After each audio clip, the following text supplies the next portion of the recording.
Powerful solos. It's all about energy, the amount of energy you put into it, the excitement. It's not just about the notes you're playing. It's about volume. It's about body position. It's about a different style of playing than we're used to playing. Usually we play Native American flutes. Most of the time you're going to hear Native American flutes in the New Age genre. New Age is smooth, long tones, mellow. This is a change-up.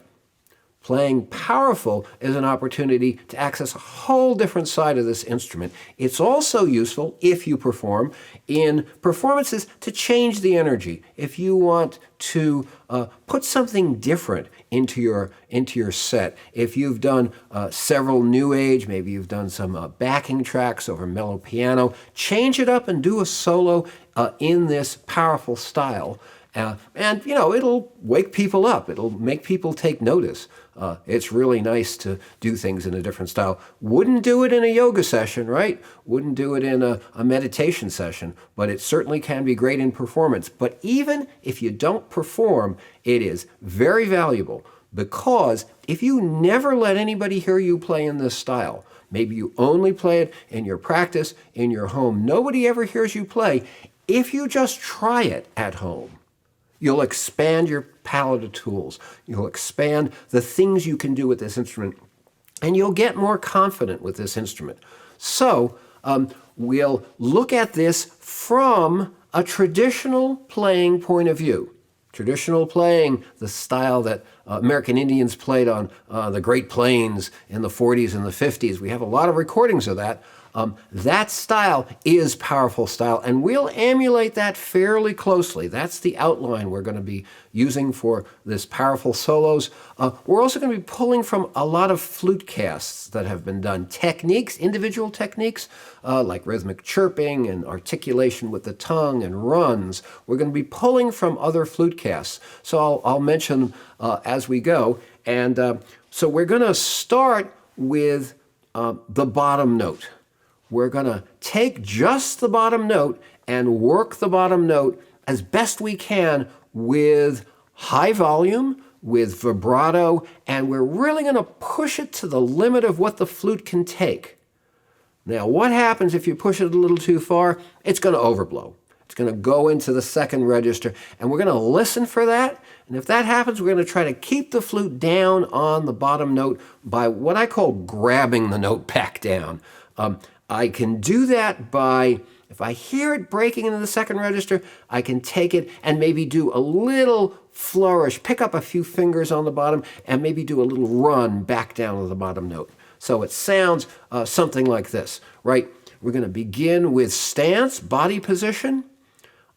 My legs are a little bit further apart than normal, maybe a shoulder width, maybe even a little bit wider than shoulder width. I don't have my knees locked. They're bent. I'm very solid and stable, sort of like the trunk of a tree, right? I'm also going to pick the flute up a little bit higher. Rather than down here, I'm going to bring it up 10, 20, 30 degrees, right? I'm going to come up to this. In the traditional style, you'll see players who played way up high. Doctate Nevaquaya would be like this. This was his body position. He'd be back and really letting it rip. Maybe you don't want to go that far, but certainly bring the flute up a little bit. I'll start on the bottom note.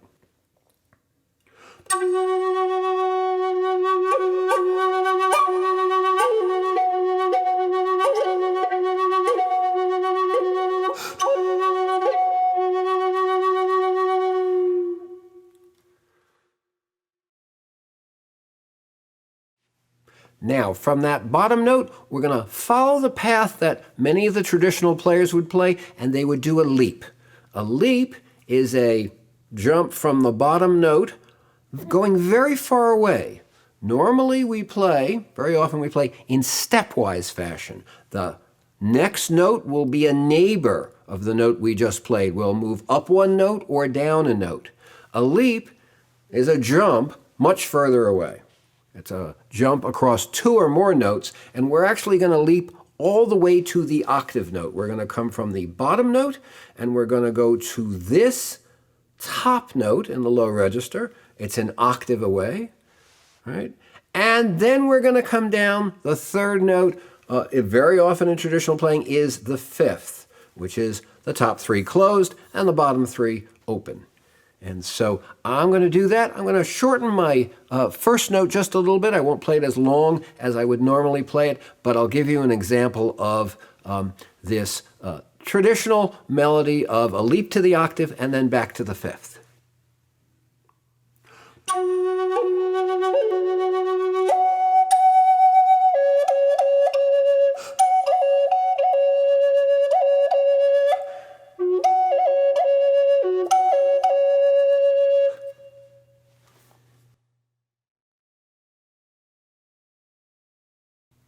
And now we'll start filling in the rest of the scale between those first three notes that we played, right? We went from the bottom note to the octave note to the fifth, and we're going to fill in the rest of the notes in our minor pentatonic scale, right? So you're going to be playing around from that middle note that you landed on, that fifth note. It might sound like this.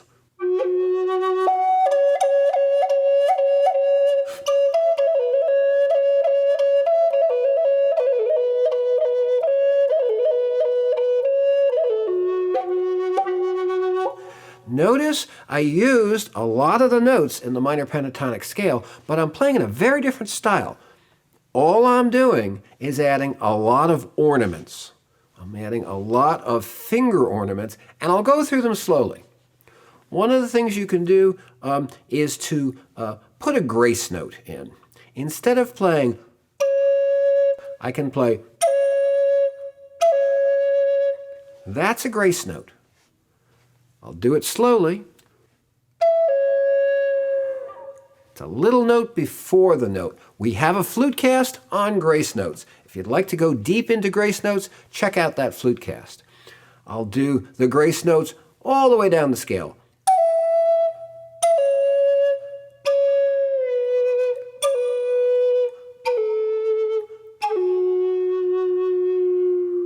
I was using some grace notes in what I played. However, what I'm using mostly are what are called turns, which are 4 grace notes together. A turn is a set of grace notes, up, back to the main note, down, back to the main note. I'm adding those 4 notes before the main note, and it sounds like this if I'm playing it.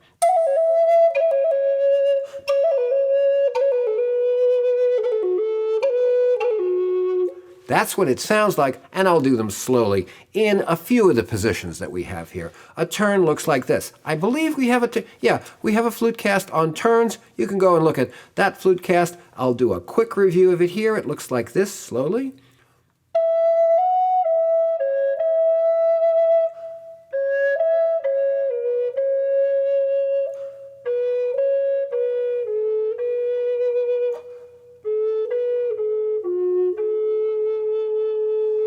That's so you can get the fingering. If I'm doing it at speed, it might sound like.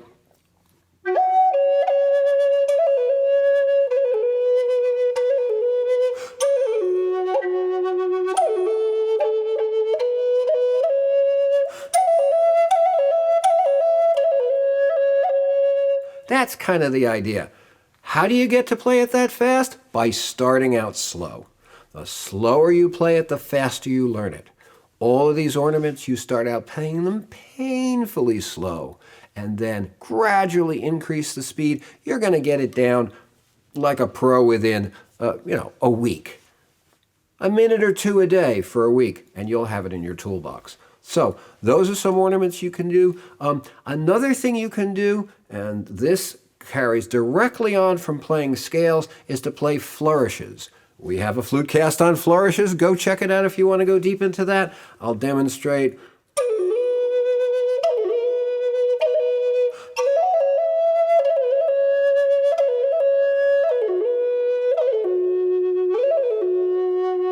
Those are flourishes. All I'm doing is running up and down the scale for a distance and reversing direction.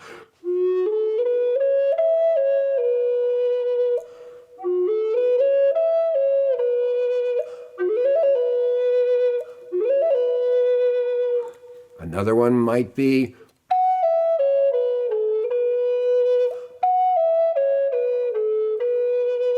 at speed. That's it. It's another one of those. If you play it for a minute or two a day, you'll have it down in a week. There's some things you can do to dress up your melody.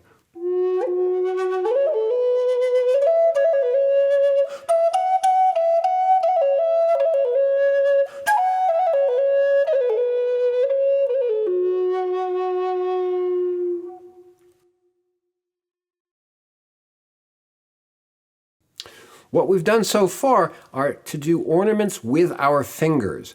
We've done runs and grace notes and turns, and now we're going to add articulation. Ornaments that you do with your mouth. You'll notice that a lot of the beginning notes I will attack not with a smooth attack like, but that's a ha, H-A, that's a ha attack, we call it. We're going to attack them, a lot of notes, with a ta, T-A. Very sharp attack, okay? And you can make it slightly softer by saying ka, K-A. There's a FluteCast on articulation that looks into these. Particularly, we're going to focus on sharp ta attacks and also taka. Okay, so you can use these and interleave these or combine them with your finger ornaments.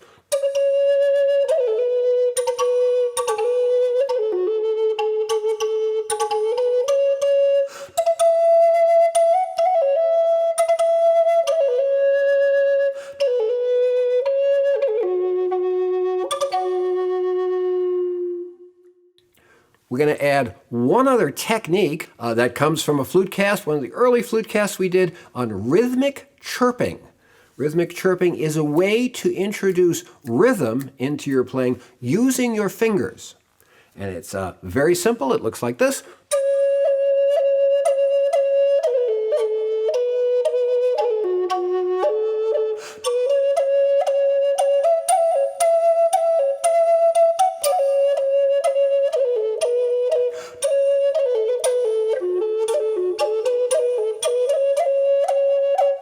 That's the idea.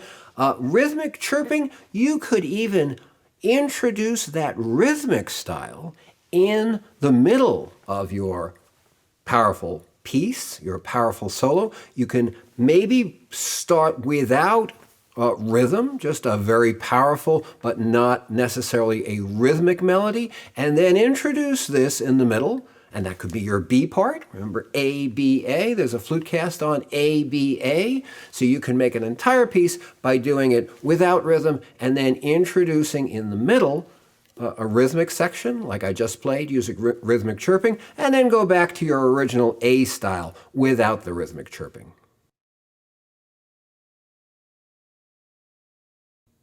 Now, we've been playing powerfully and loud all the time, and that can get old, okay? We're going to introduce one other element of music, right? We're going to introduce, in addition to the melody and the harmony and the rhythm and the texture sounds we've been using, we're going to introduce the fifth element of music, silence. When you bring silence into your melody, especially if you've been playing loud, it gives it even more power. People will kind of lean in. There's a moment.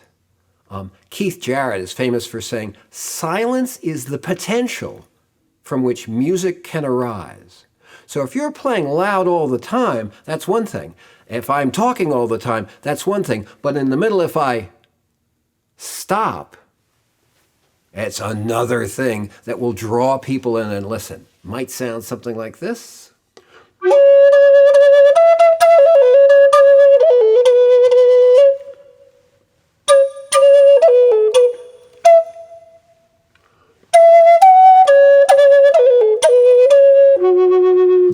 just throwing some maybe offbeat silences when they're not expected really catches people.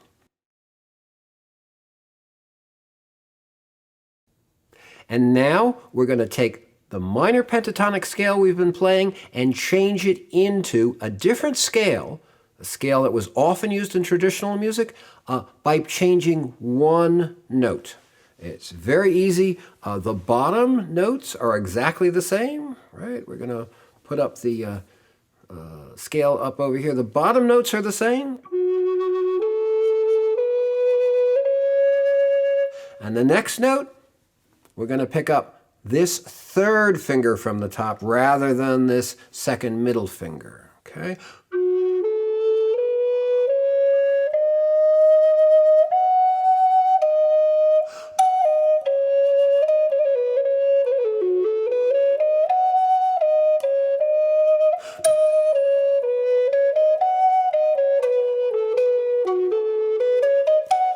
That is the scale that was often played on these instruments in the traditional style when they were playing in this powerful solo style. So I'll give an example of that in the powerful solo style.